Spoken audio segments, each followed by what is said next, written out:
Place aux artistes sur Fréquence Plus Andenne 106.6 tous les mardis de 19h à 20h avec une rediffusion les samedis de 9h à 10h.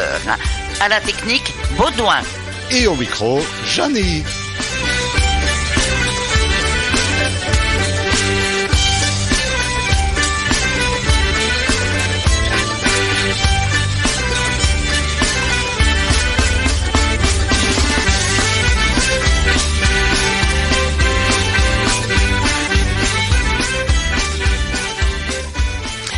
Bonsoir et merci de votre fidélité. Ce soir, nous avons le grand plaisir de recevoir Olivier Papleux qui nous parlera de son roman La Vénus de la vallée Mosane.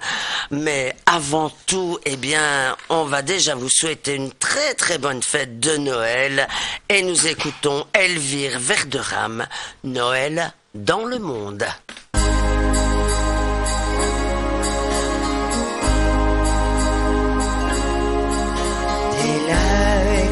Gelé en décembre, l'hiver et son blanc manteau. On voit des sapins de lumière dans les villes et dans les hameaux, dans les maisons, les chaumières, au coin d'un feu qui tient chaud, les souliers des petits qui espèrent par milliers surprises et cadeaux.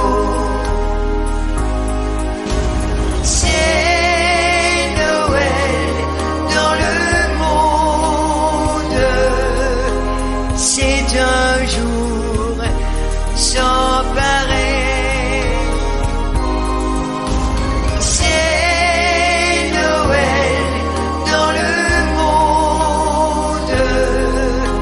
Les enfants s'émerveillent quand les clochers carillonnent.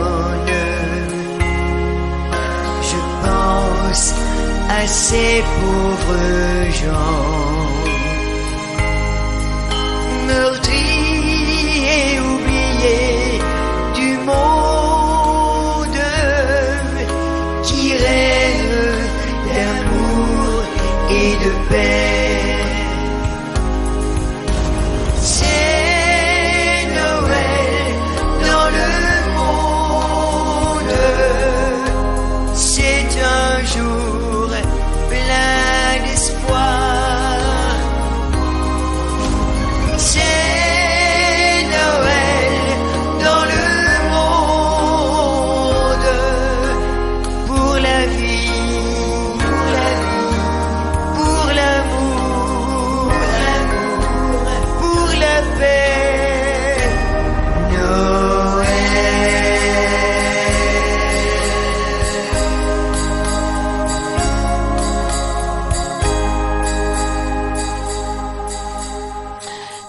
Nous allons à présent découvrir le livre d'Olivier Papleux.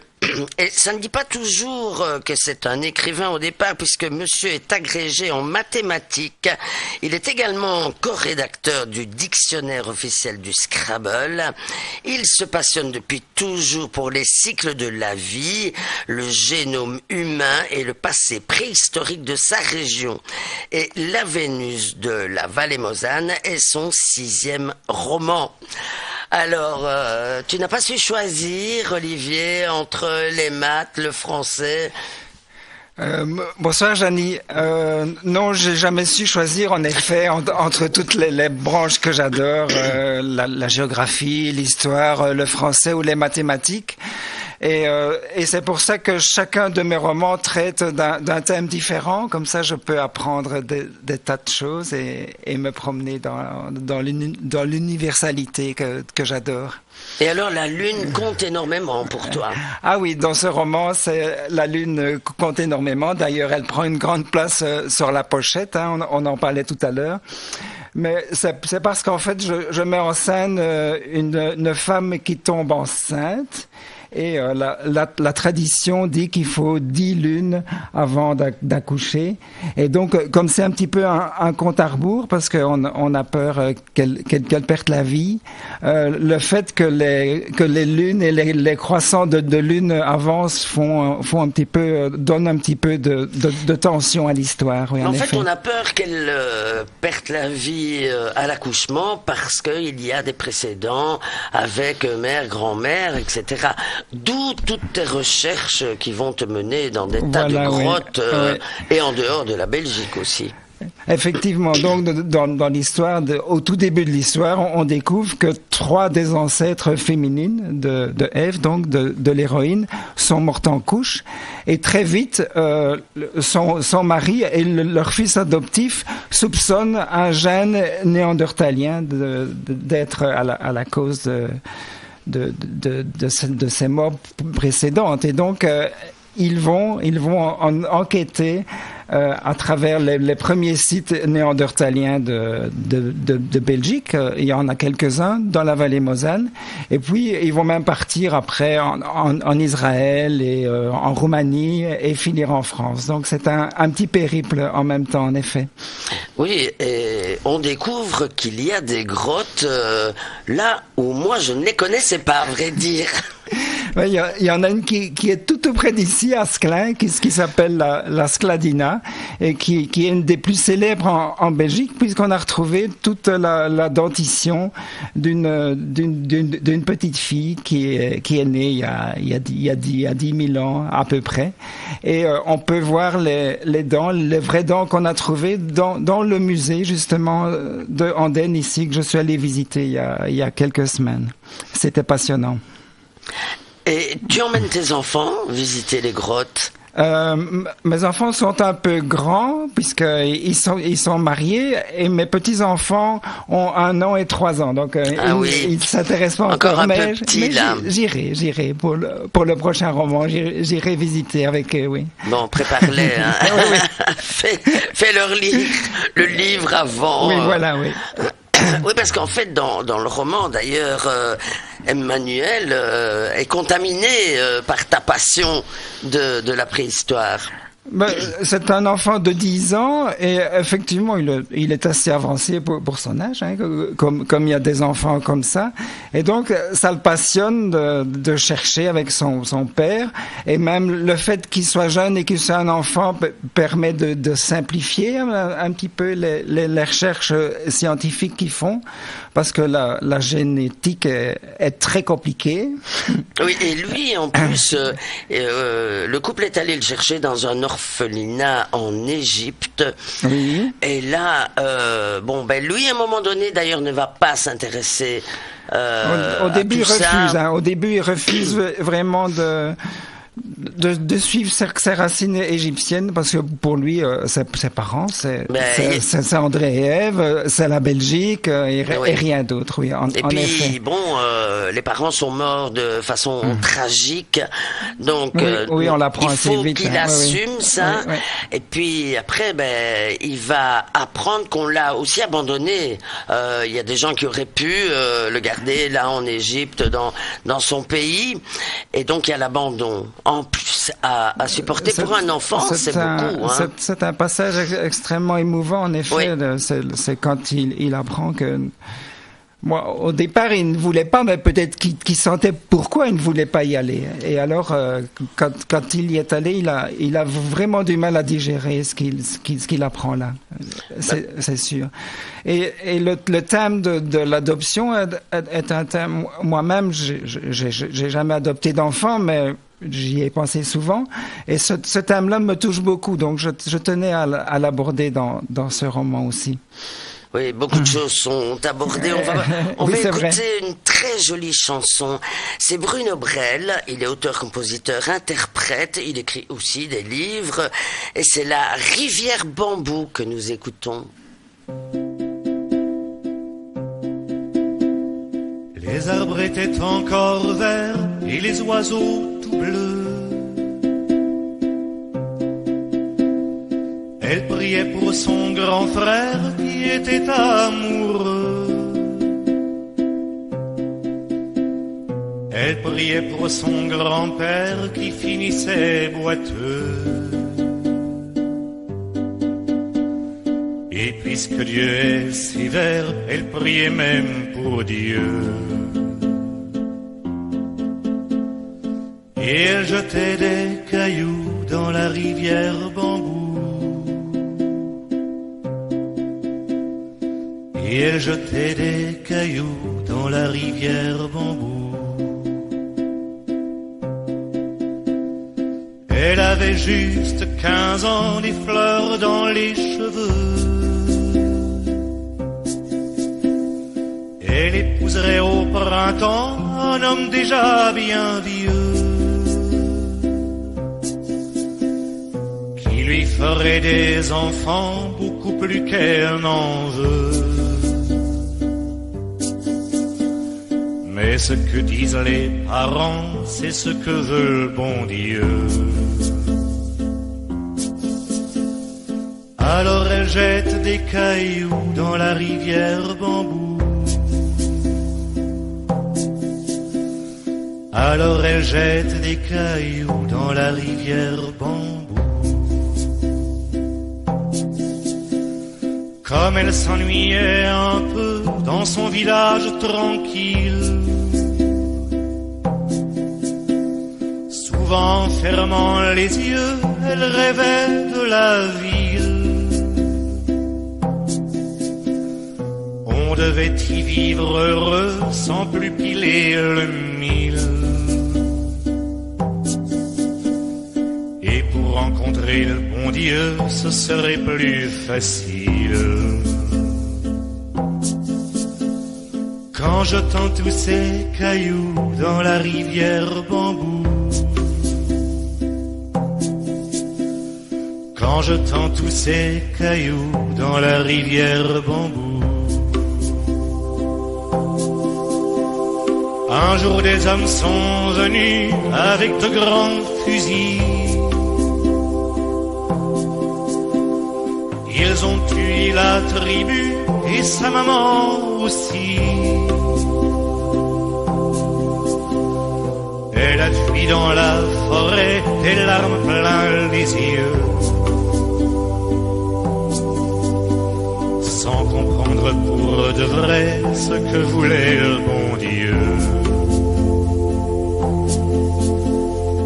Elle a jeté des cailloux dans la rivière Bambou.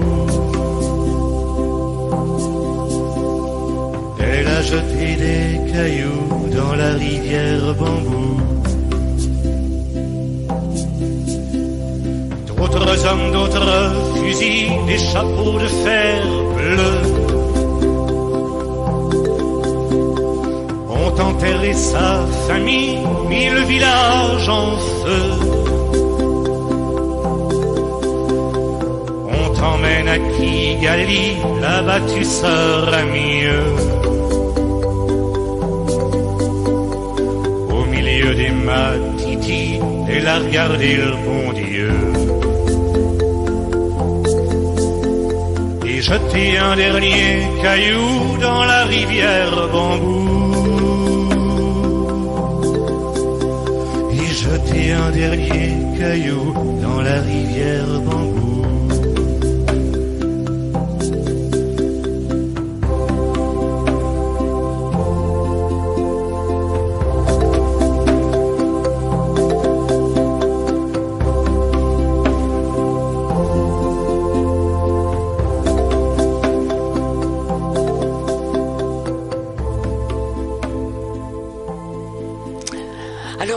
on se retrouve effectivement à Ouépion, mais il y a quand même une boisson que vous buvez, enfin que le couple boit à Ouépion, mais ce n'est pas de Ouépion, c'est de Oui. C'est du zizi coin-coin. Ah, d'accord. Voilà, oui. Mais ça, c'est vraiment utois. Hein. Alors, et en fait, c'est les parents de l'épouse qui sont de Sclin. Oui, c'est ça, exactement. Ils ont été enterrés à Sclin, oui. Et c'est cette tombe que tu vas profaner avec le fils, quoi, adoptif. Oui, mais c'est pas tout à fait moi, c'est André, le héros qui va profaner. Mais parfois, on m'associe à lui. Oui, totalement. Surtout quand il commet une profanation comme ça, avec son fils. Et d'ailleurs, ils sont tout paf à la fin d'avoir fait ça. Ils ont sûrement trouvé quelque chose et c'est peut-être un pas pour sauver leur maman et son épouse, mais bon. Il se prend même au jeu, Emmanuel, l'enfant adoptif, parce qu'il veut même aller plus bas, lui. Hein. On a ouvert une tombe, allez, on va ouvrir l'autre et puis encore plus bas parce qu'on les mettait les uns sur les autres. Si la grand-mère est là, l'arrière-grand-mère est plus bas. En effet, oui.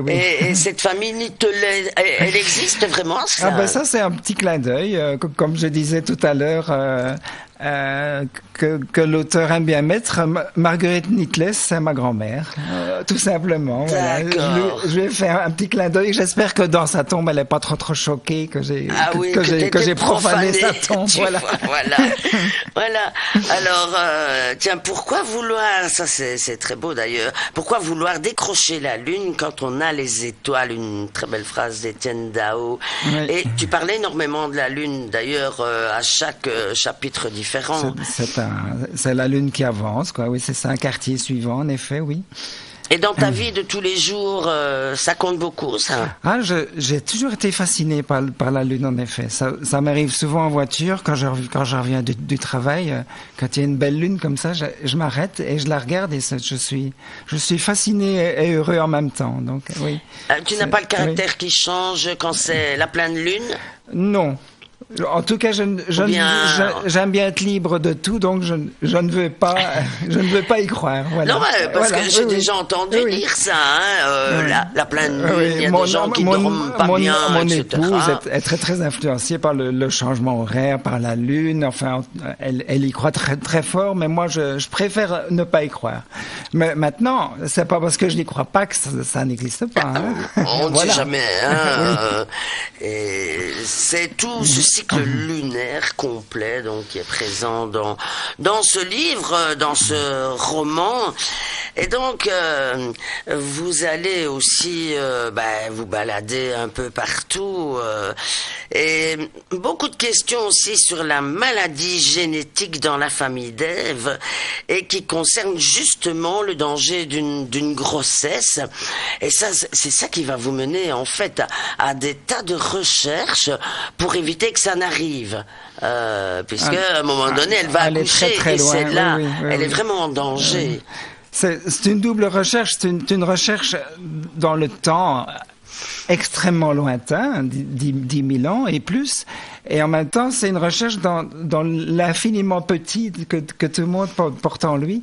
Donc c'est une double ellipse qui était très intéressante pour moi. Et je dois dire que si j'ai écrit ce roman qui parle de génétique, c'est parce que la génétique m'a toujours fasciné et que j'y comprenais rien du tout. Alors je me suis dit je vais écrire et je veux comprendre. Et Emmanuel qui a 10 ans permet justement au lecteur et peut-être à moi aussi de mieux comprendre parce qu'il faut lui expliquer les choses simplement, il les répète simplement. Et alors ça permet un petit peu de vulgariser sans voilà. Ah ben comme quand le père explique à Emmanuel l'enfant qui a été adopté comment avoir des bébés. Exactement. Là c'est très clair hein, oui, franchement. Ça va. On peut faire lire ça à des jeunes c'est vraiment clair. Le premier œuf qui se sépare en deux et les gènes de chacun de la maman et du père. Oui. On retrouve un peu du professeur à ce moment-là. Exactement. ce moment-là, oui. C'est didactique, en effet. Oui, tout à fait. Oui. Oui, parce que là, Oui. plus clair que ça, je ne pense pas qu'on puisse faire. Hein. Mais mon éditeur, Gérard Adam, mon excellent éditeur, avait un peu peur que ça soit trop scientifique et trop complexe. Et puis finalement, ce livre, il passe tout seul, tout le monde l'aime bien, comprend. Il y en a beaucoup qui me disent c'est difficile à comprendre, mais voilà, ça ne les rebute pas. Même ma maman qui a 88 ans, qui n'y connaît rien en génétique, en tout cas, elle a bien aimé ce roman. Donc ça, c'est bon signe pour moi. Alors, l'homme de Néandertal, date de 400 000 ans. Alors là, on va être dans l'Homo habilis, l'Homo erectus, et puis l'Homo sapiens était parti dans une explication de tout ça. Alors, tu vas nous montrer, effectivement, tu as de très belles fiches, là, la lignée humaine. Alors, vas-y, explique un peu. Oui, en fait, une première étape dans leur recherche, c'est un petit peu de comprendre d'où vient cet homme de Néandertal. Et puis, ce qui est fascinant, c'est que j'ai appris en même temps que lui que l'homme de Néandertal s'était métissé avec nous, les Homo sapiens. Et donc, que toi, moi, tout le monde ici, possède minimum 3% de gènes néandertaliens. Ça, c'est fascinant. Et en général, on garde les meilleurs gènes, parce que si on prend les mauvais gènes, on meurt, on fait pas d'enfants. Donc, tu as les meilleurs gènes néandertaliens en toi. Ah oui, j'ai quand même au moins ça. Voilà. Et les Africains qui sont restés en Afrique, donc qui se sont pas métissés après avec des Européens, eux ne possèdent pas de ces gènes-là. C'est étonnant. Donc les Africains sont de race pure, contrairement à ce qu'on dit. Voilà. Alors que nous sommes des bâtards. Oui, tout à fait. Voilà. Ah, ça c'est dingue quand oui. même. Donc eux, c'est la race pure, dit. Voilà. Dis, tu te rends compte? J'en profite aussi pour remettre un petit peu au point cette histoire de racisme qui n'a aucun sens. En fait. Ça n'a aucun sens. Absolument. Vraiment. Et s'il y a une race pure, c'est certainement pas nous. Voilà. Non. Attends, tu me dis qu'on a de l'homme de Néandertal, mais on en a peut-être encore autre chose. Parce que tu parles tellement, et puis il y a celui-là, et puis il y a celui-là. Il y a pas mal de mélanges aussi. Je disais en effet qu'au début du roman, il visite le musée de l'homme à Bruxelles, que j'ai revisité cette fois-ci. Et alors il découvre en effet qu'il y a eu au départ les australopithèques qui sont peut-être pas humains, mais à ce moment-là, j'en profite pour dire, mais c'est quoi être humain? C'est être vivant qui compte. Un singe et nous, pourquoi aurions-nous plus d'importance que cet australopithèque? Donc il y a eu ça, et puis on apprend en effet dans ce musée et après dans le roman que la vie, que nous, c'est un buissonnement de métissage en tous sens, qui a toujours existé, et qu'on vient de l'Homo habilis, de l'Homo erectus, et voilà, oui, en effet. Moi, je propose qu'on fasse une petite pause musicale avec Loubet, Probable.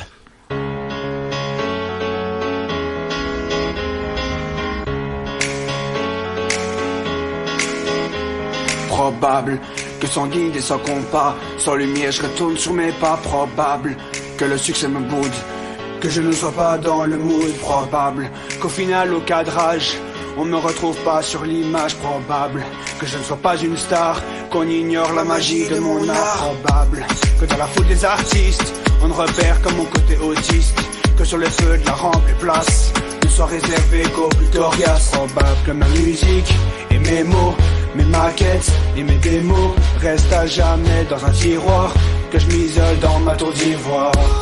Je voudrais par mes émotions, j'aimerais par tes vibrations te rencontrer mon public, et que tu me donnes la réplique. Ça ferait probable, probable.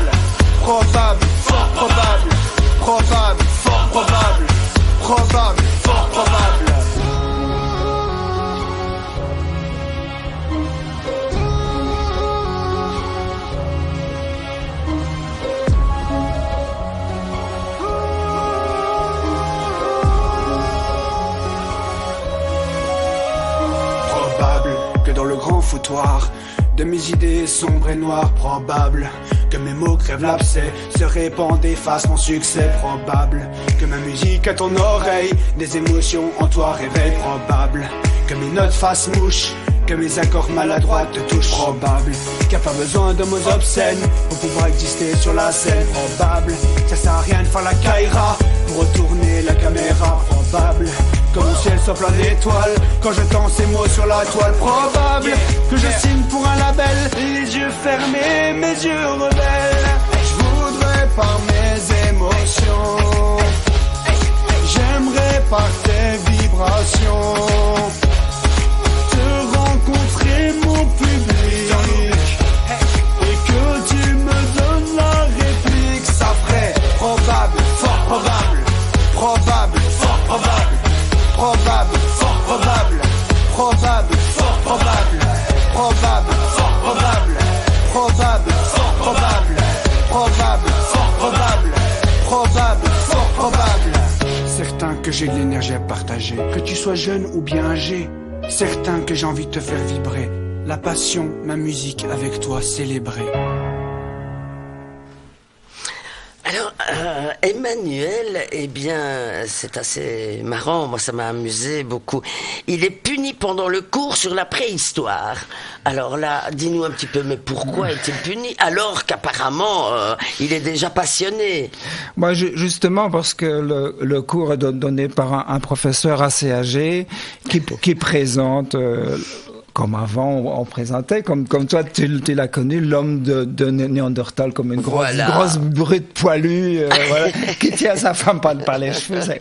C'est honteux. Alors il s'énerve, il crie presque sur son professeur et il est puni. Voilà. Ben oui, parce qu'en fait, il en sait plus, mais...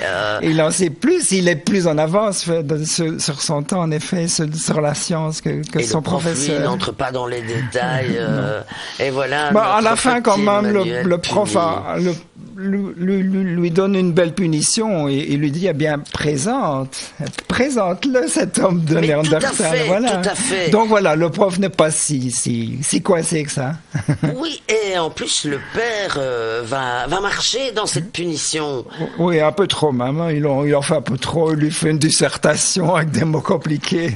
C'est toi, hein, le romancier, oui. C'est toi, c'est pas moi. Hein. Et son fils lui dit, papa, laisse-moi faire, je vais faire simple. Oui, parce qu'à la fin, d'ailleurs, le fils lui propose d'aller présenter lui-même oui. L'exposé. Bon, c'est comme nos enfants nous disent toujours, hein, bon, ça va. Si je dis ça, on va penser que ça vient pas de moi. Donc, laisse-moi dire avec mes mots et ça ira bien. Oui, c'est certain. Là, il faut faire très attention. Alors, reparle-nous un petit peu de cette grotte Skladina. Donc, c'est d'ailleurs à quelques mètres du cimetière qui a été profané. Alors, comment as-tu découvert cette grotte la Skladina? C'est tout simplement parce que je voulais explorer ce thème des grottes de la vallée Mosane parce que tu viens de Braine-l'Alleud quand même. Alors qu'est-ce que tu viens te fourrer chez nous là dans notre vallée Mosane? Déjà je suis à Carolo au départ, donc je me rapproche un petit peu. Ensuite j'ai voulu situer mon histoire à Namur parce que voilà, j'avais une petite histoire d'amour à Namur et voilà, je voulais la situer là. Donc je me rapprochais de plus en plus. Et puis enfin parce que les hommes de Néandertal, quand ils ont migré pour poursuivre les mammouths et les rhinocéros laineux, ils sont allés le plus au nord possible jusqu'au moment où il y avait les glaciers. Les glaciers, ils ne savaient plus passer. Et en fait, les glaciers, ils étaient juste au nord de la vallée Mosane. Et c'est là qu'ils se sont implantés, finalement, dans les grottes et autour des grottes, qu'ils ont fait leurs armes avec des silex et qu'ils ont pu chasser et vivre. Et donc, on a retrouvé énormément de restes dans notre vallée Mosane. Oui, et le papa, eh bien, il voit une impressionnante stature des ours d'époque. tandis que lui il tombe en arrêt, Emmanuel, l'enfant, donc, devant l'aquarelle d'une fillette de Néandertal. Voilà, Montre, mais dis donc, il n'était pas difficile à l'époque.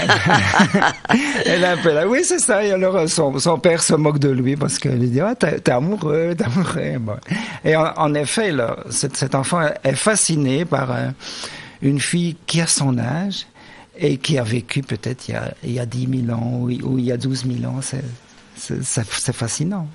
Ah ben oui, malheureusement, il ne l'aura jamais. Elle est un peu plus âgée maintenant, en effet, oui. Et puis, on va découvrir aussi, ça c'est dans la grotte de Spie, des restes humains d'un homme et d'une femme. Et puis ensuite d'un bébé. Effectivement, on parle toujours, en tout cas nous on a appris à l'école que on parle toujours de l'homme de Spie, hein, c'est ça dont et l'homme de Cro-Magnon aussi. Et l'homme de Cro-Magnon.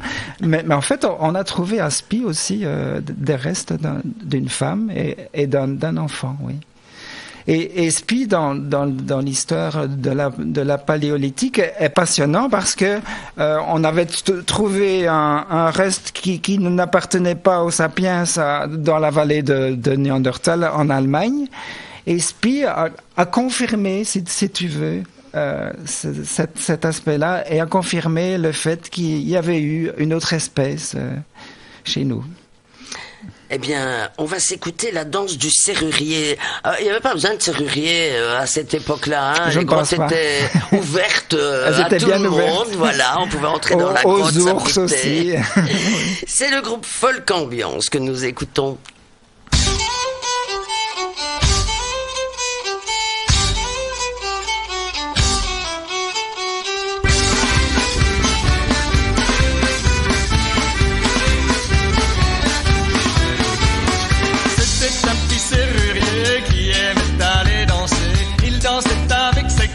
Plutôt que d'aller bosser du lundi au samedi soir et le dimanche y compris, il dansait avec ses clés jusqu'au beau milieu de la nuit.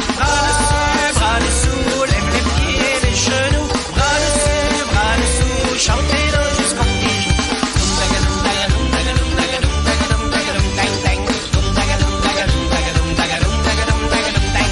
Le comte Charles Baptisto avait passé son loto, pour lui c'est vraiment pas de peau, il sera parfait de sitôt. Pendant que le bourgeois patiente, en rythme serrurier danse, la scottish et la polka jusqu'au beau milieu de la nuit. Bras dessous, lève les pieds et les genoux, bras dessous, chantez dans jusqu'au petit jour.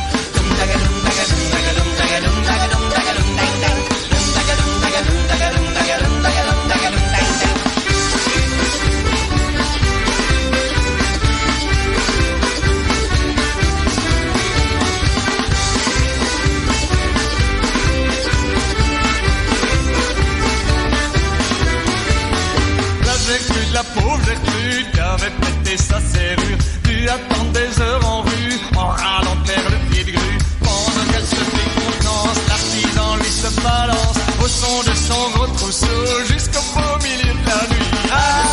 Bras dessous, lève les pieds et les genoux, bras dessous, chantez dans jusqu'au petit jour.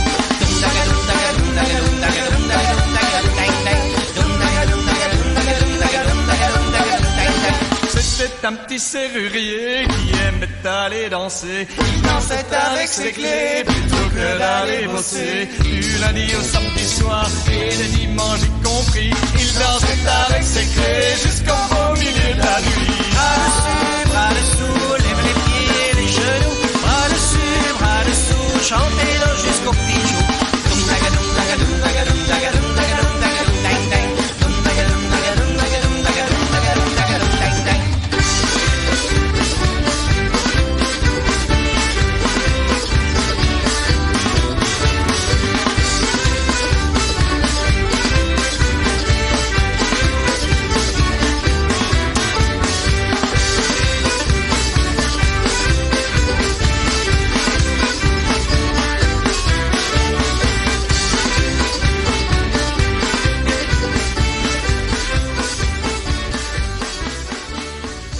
Alors bon, on va sortir de la Belgique.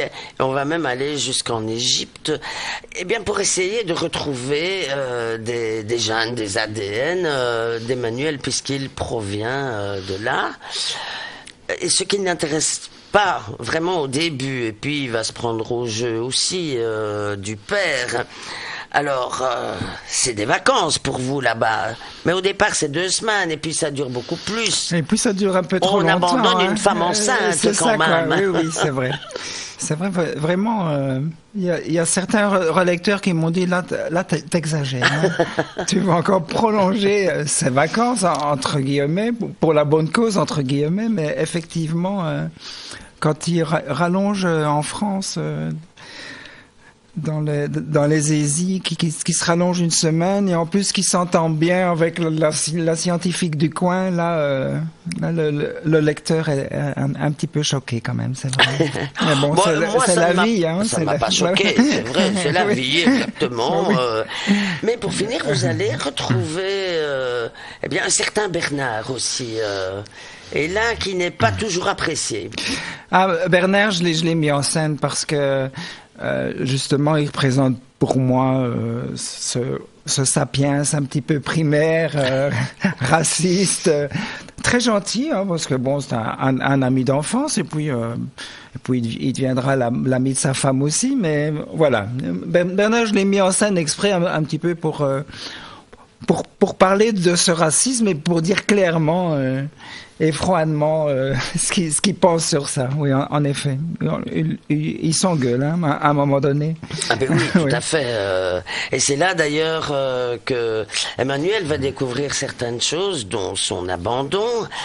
Et vous allez aussi aller visiter eh bien, les grottes près de Nazareth. Oui, donc effectivement, ça c'est très intéressant. Je l'ai appris aussi, mais donc l'homme de Néandertal était le seul humain qui était implanté en Europe, et il s'étendait du Proche-Orient jusque très loin, jusqu'en France, jusqu'ici. Et puis l'Homo sapiens est arrivé d'Afrique.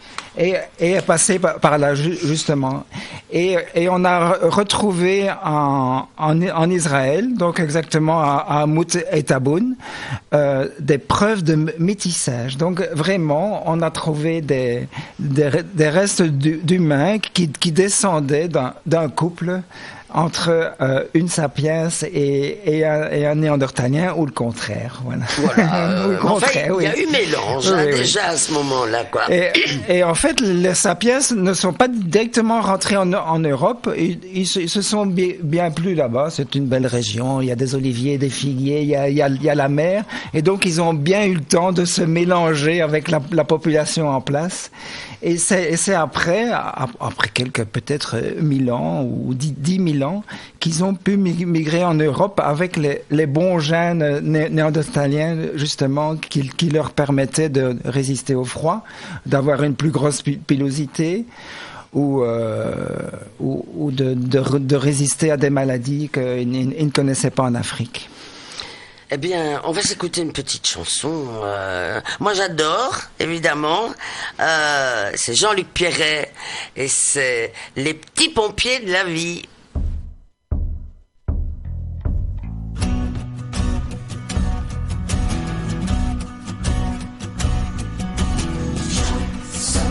Imagination, chanson, imagination, chanson, imagination, chanson, imagination. Nous sommes les petits pompiers de la vie. Nous éteignons les incendies. On est là pour sauver le monde et pour faire une grande ronde. Nous sommes les petits pompiers de la vie. Nous éteignons les incendies. On est là pour sauver le monde et pour faire une grande ronde. Et pour faire une grande ronde. Pour vaincre cette pauvreté, il faut donner et partager. Chacun sa couette, chacun son bol. Nous devons construire des écoles. Chanson,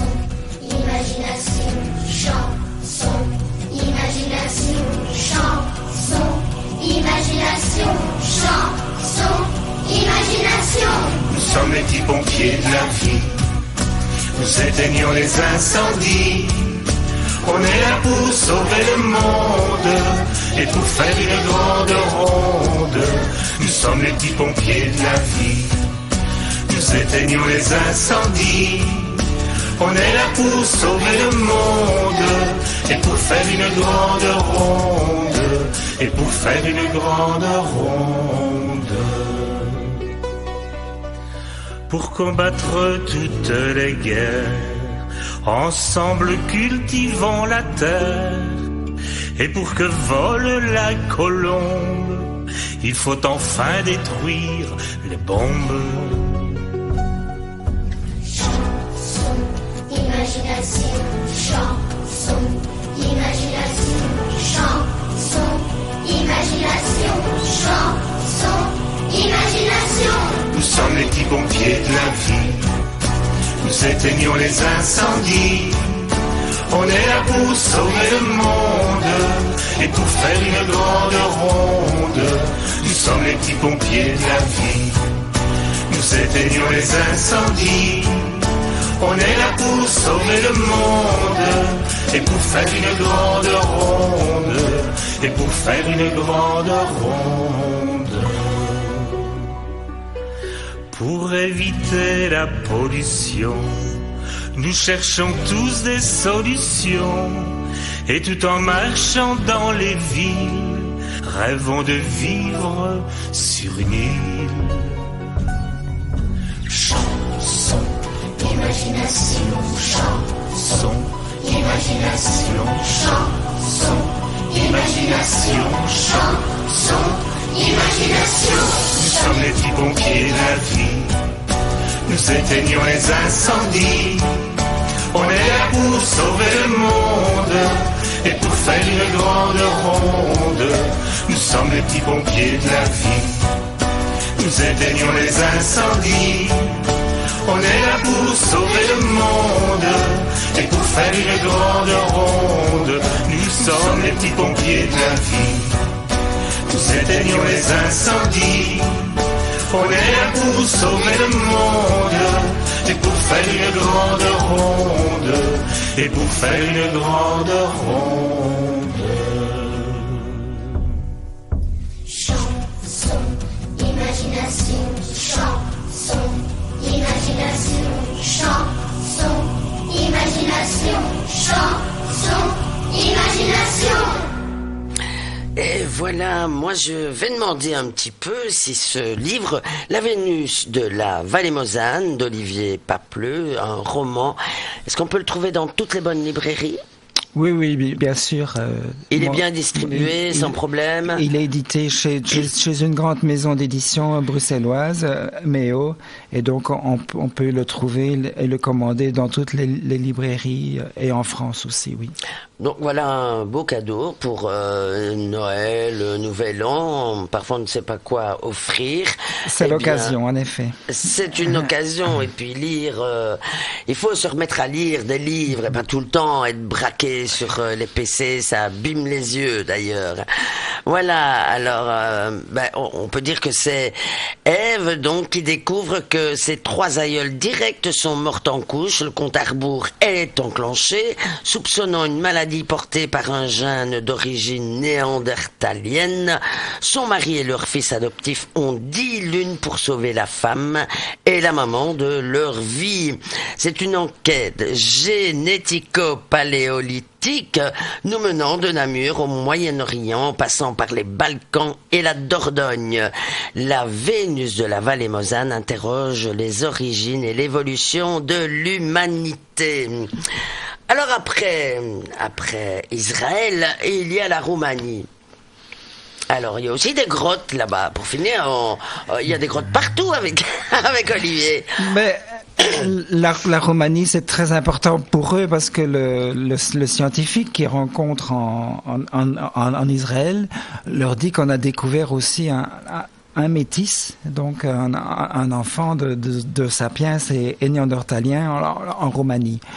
Alors, ils commencent à manquer d'argent, donc ils y vont, mais ils ne sont plus à l'hôtel. Ils vont plutôt dans une auberge.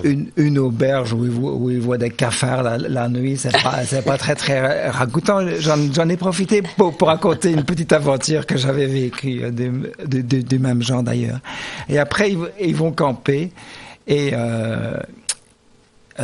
ils vont visiter cette grotte et encore apprendre de nouvelles choses.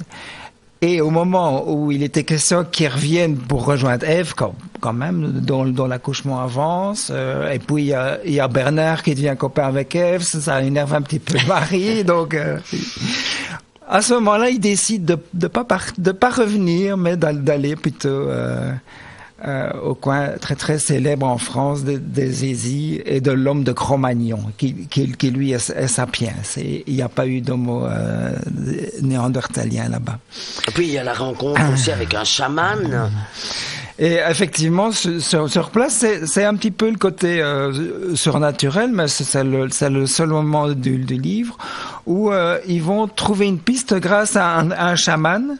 Mais ça me permet un petit peu aussi de parler de l'épigénétique, qui est une science assez nouvelle, qui dit qu'il y a pas tout n'est pas inscrit dans les gènes, mais on peut aussi transmettre.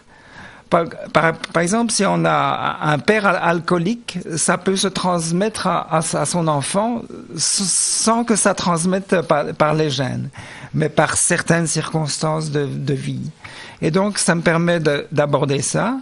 Et grâce aux chamans qui sent les choses aussi, peut-être d'aider et peut-être à la fin de trouver la solution pour Ève. Pour sauver Ève, oui. Voilà. Alors, il y a Emmanuel qui va dessiner l'arbre généalogique. Ça, c'est tout un travail. As-tu fait l'arbre généalogique des Papleux? Non, j'ai pas fait. C'est un travail de longue haleine, évidemment. Oui. Mais par contre, mon grand-père l'a fait, je crois. Et je suis assez fier, c'est que le Papleux, le plus ancêtre, le plus vieux qu'il ait trouvé, est une fille mère Papleux. Voilà. Donc, pour une fois, elle avait déjà péché. Je descends de une femme. Ah bah oui, ça d'une femme, oui. Oui, mais du nom qui portait mon nom. Habituellement, voilà. ça descend d'homme à homme, mais là, j'ai quand même ma plus vieille ancêtre qui est une femme, ce dont je suis fier, une Véronique Papleux, voilà. Voilà. Alors, oui, Emmanuel, il va découvrir aussi, grâce à une petite jeune fille, eh bien, une collection de pierres semi-précieuses, on va dire. Je ne sais pas si c'est les pierres qui l'intéressent ou si c'est la petite Maude qui a 9 ans. Oui, je pense qu'il va surtout découvrir le premier amour, qui est celui qu'on n'oublie jamais, oui. Bah oui, en quand effet. même. Hein, et ça va d'ailleurs lui continuer à le trotter un petit peu. Et puis vous nous plongez dans la médecine chinoise, avant de nous faire découvrir que Ève est atteinte d'un anévrisme au cerveau. Alors, c'était pas encore assez qu'elle risque de mourir au moment de l'accouchement. Eh bien non, elle a en plus un anévrisme au cerveau. Peut-être que cet anévrisme est la cause justement du décès de ses ancêtres. Ça, l'avancée de la recherche le prouvera ou pas, oui, en effet. Il paraît que beaucoup de personnes ont des anévrismes, des petits anévrismes. Sans le savoir, oui. Qu'on ne sait pas, et puis parfois il éclate la mort, et on meurt vite. Donc c'est quand même bien, finalement, qu'on ait découvert qu'elle l'est. Un petit peu par hasard, un petit peu grâce au chaman aussi d'ailleurs. Ça peut être dangereux, notamment au moment de l'accouchement. Hein. Oui, c'est un stress. Oui. Parce que, oui, ça, on lui annonce ça, et puis elle doit vivre dans le calme, sereinement, vraiment. Ne pas s'en faire quand on lui annonce des choses pareilles. C'est une période de livre d'ailleurs un petit peu triste et morose et lourde parce que voilà le lecteur doit suivre un petit peu cette femme. Elle dit reste calme, n'y pense pas, ne réfléchis pas. Vivez détendu, Alors que détendu, mais elle a un anévrisme dans la tête. Et elle risque en plus de mourir pendant qu'elle mettra au monde son enfant. C'est dur en effet, oui. Oui. Et puis donc il y a cette découverte d'une statuette d'où la Vénus de la vallée Mosane. Et il y a une autre Vénus qui a été découverte, la Vénus du Trou Magritte. Oui, effectivement. Donc les Vénus, on les a appelées Vénus, mais en fait ce sont des figurines qui étaient là probablement pour représenter la déesse mère, hein, la grande reine. Et on en a trouvé une seule en Belgique, c'est au Trou Magritte, justement, à Dinan. Elle est toute petite, elle mesure 1,5 cm.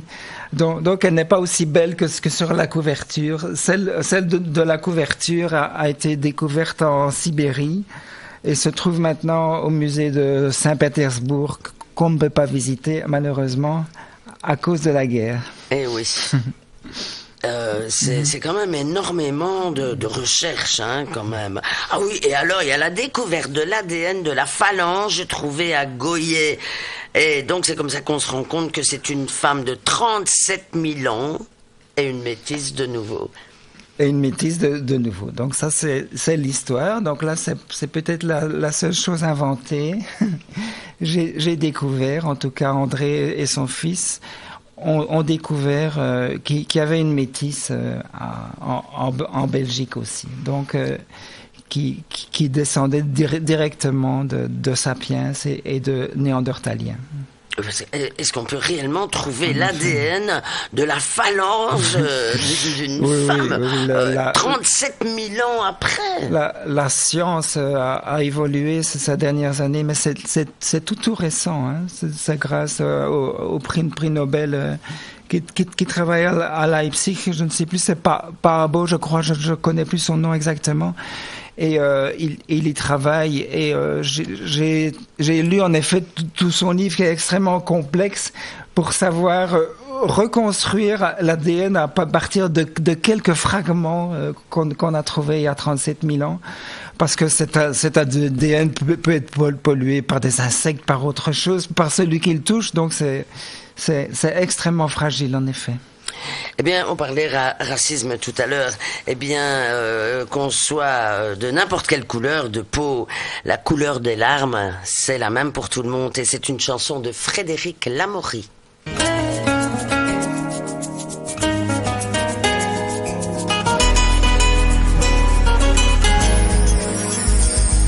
Qu'ils nous viennent d'Afrique, des rêves plein les bras, qu'ils viennent d'Amérique, plein de blues dans la voix. Ils aiment la musique, ils font danser leurs pas. Ils ont la couleur du soleil et de la joie. Ils ont dans leur légende quelque chose de troublant. Des palais, des servantes, des princes d'Orient. Tant de rêves qu'on s'invente, qu'ils écoutent en riant, car leur sourire a vraiment traversé le temps. Les couleurs de ta peau, c'est black, brun ou bien blanc. Les phrases ou bien les mots, c'est parfois différent. On n'est pas tous égaux pour affronter le vent, mais la couleur des larmes c'est toujours transparent. Sur tous les continents, qu'on soit homme ou bien femme, on avance en vivant, c'est bonheur ou c'est drame. Mais la couleur des gens, je la lis dans leur âme. L'amour, les sentiments et tout ce qui nous enflamme. Les couleurs de ta peau, c'est black, brun ou bien blanc. Les phrases ou bien les mots, c'est parfois différent. On n'est pas tous égaux pour affronter le vent, mais la couleur des larmes c'est toujours transparent.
Vénus de la vallée Mosane, un livre à lire.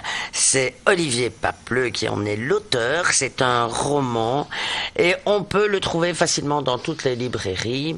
Puis de toute façon, tu as un site, on va voir. J'ai un site et si vous le voulez dédicacer pour Noël, vous m'envoyez un petit message ce soir et j'offre les frais d'envoi pour la Noël en Belgique, bien sûr. Mais c'est parfait, ça. Et comme ça, tu sais mettre ta petite dédicace. Voilà, un petit mot. Ta petite patte. Alors, tu es sur un autre roman, puisque celui-ci, c'est ton 6e, et tu es déjà à l'œuvre pour un autre. Oui. Depuis que j'ai 60 ans, c'est-à-dire le 3 septembre de cette année, j'ai décidé de travailler à mi-temps pour pouvoir me consacrer vraiment à ma passion de l'écriture, surtout que la promotion de celui-là me prend beaucoup de temps. Et donc j'ai commencé un nouveau roman qui met en scène c'est tout autre chose. Il met en scène 6 enfants au quotient intellectuel. Ça se passe dans un manoir à Braine-l'Alleud et ils vont tenter de trouver la solution d'une énigme qu'on n'a jamais trouvée, qui s'appelle le manuscrit de Voynich. Et voilà, donc je suis en train d'écrire et de façonner cette belle histoire. Pour les HP, alors, ce bouquin. Non, bon, jamais. Ce sera ouvert à tous. Bien sûr. Eh bien, voilà, l'heure tourne. Et je ne sais même pas si on a encore le temps de mettre une chanson. Baudouin me fait non. On a un indicatif aussi. À mon avis, ça va être juste... on risque, viens dans ma maison, Gérard Jaffresse. Non, hein. Non, mais c'est rien. On a déjà des chansons prévues pour une autre fois. Je vous souhaite, mais évidemment, Baudouin s'associe à moi pour vous souhaiter de très très bonnes fêtes de Noël.